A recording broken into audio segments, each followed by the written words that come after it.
The cap part of cap and trade is a strict limit on the amount of carbon emissions that each sector of the economy will be allowed to spit out. Within each sector of the economy, then individual businesses basically get a quota of how much carbon they can emit, and the companies that are able to reduce their emissions below that can then trade, and that's the trade part of cap and trade, those emissions with other more polluting companies. So the idea is it gives an incentive to reduce carbon emissions. Now, the devil is in the details. We don't know what the price of carbon will be. The government isn't able to say at this stage how much revenue they expect to take in.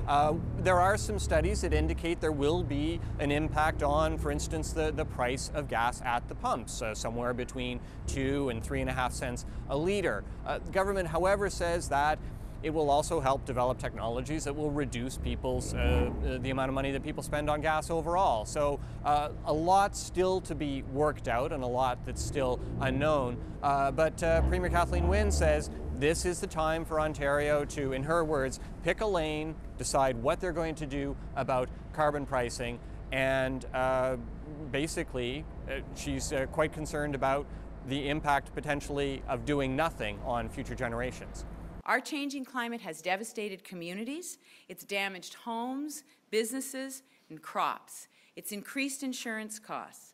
It endangers our air, it endangers our water, and the health of our children and our grandchildren.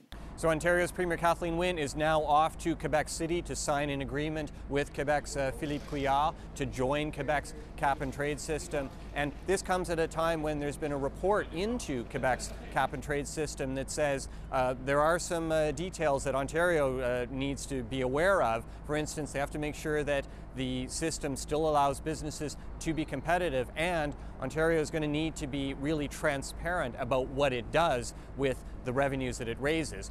Right now, Premier Kathleen Wynne is promising that that money that they raise will be rolled into green projects, such as, for instance, investing more in public transit. Mike Crawley, CBC News, Toronto.